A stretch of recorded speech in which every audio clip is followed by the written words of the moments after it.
Okay, Rocky, we're going to do something on scopes, okay, buddy? What do you think about that, huh? Just chilling out, aren't you? Alright. Yeah, I want to do this real quick update on... I have some, like, cheaper scopes, and I've never had a problem with them. I had them out in... these are binoculars, these are cheap ones, but you notice they got a big lens on them. They gather a lot of light. They're 7 power.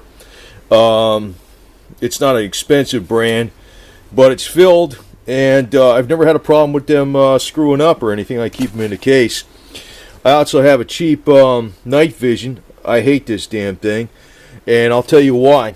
First off, I found that just having any kind of binoculars that have a big lens on them like this, there's a lot of light gathering capability, and when you're looking at night, you'll find that you can pick up a lot of details and with binoculars like this with a large lens that you can't pick up with your eyes.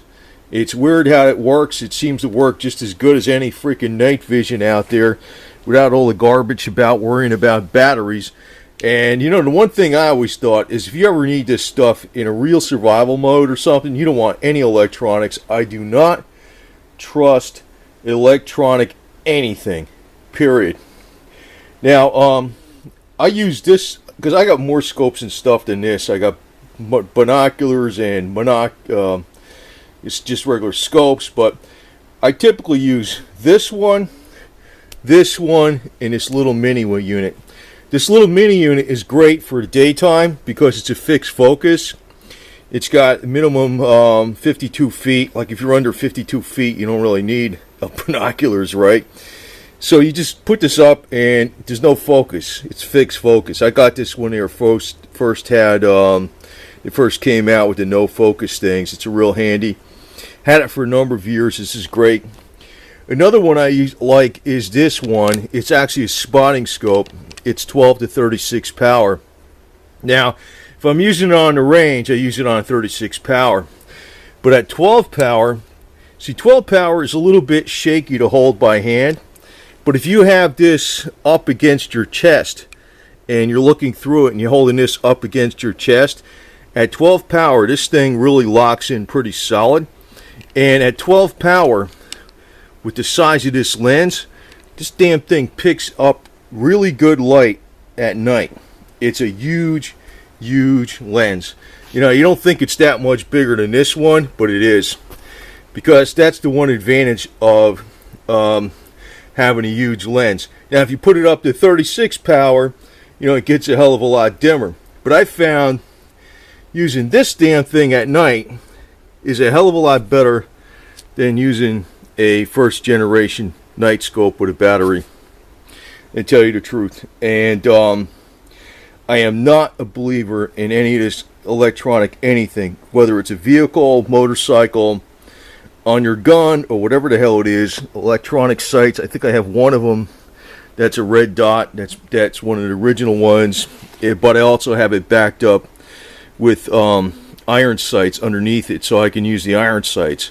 I do not trust anything electronic, but I'm going to tell you right now that, you know, there's a lot of freaking stuff out there that costs a lot of money.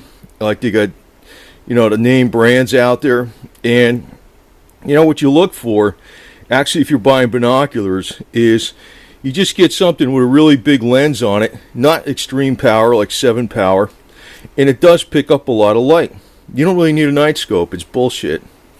This thing will pick up stuff like from a distance away that you can't see with your eye.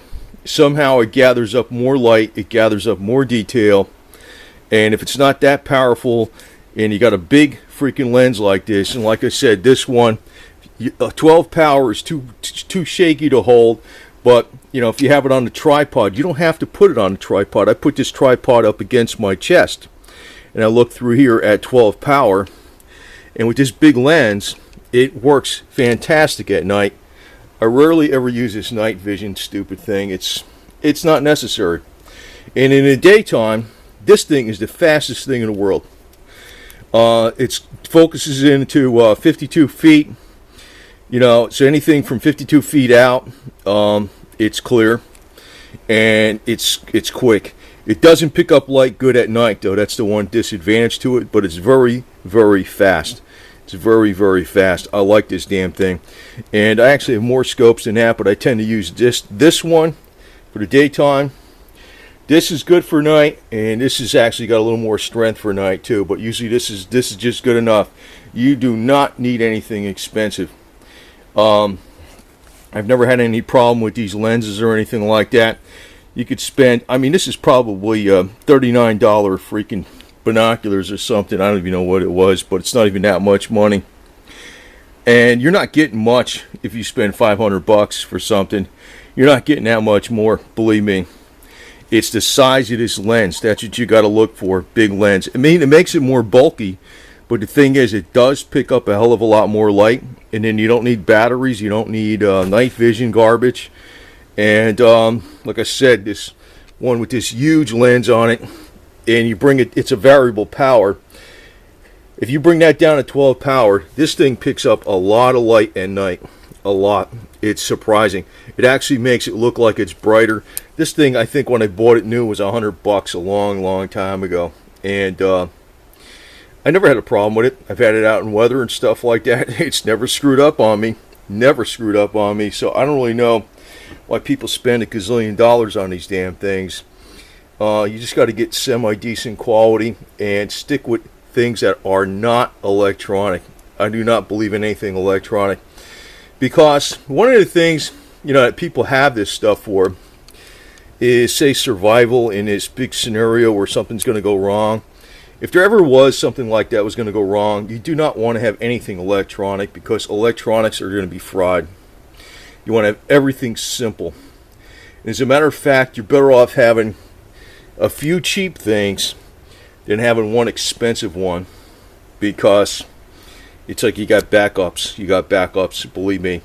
That's the smarter way to go. So I just want to put out some common sense advice here, because I've had these things for decades and I've had no problem with them. You do not need $500 or $1,000 binoculars and scopes. That's ridiculous. Believe me, you don't. This was just made by Tasco. This was Simmons. I forgot who the hell this is. It's probably Tasco or something.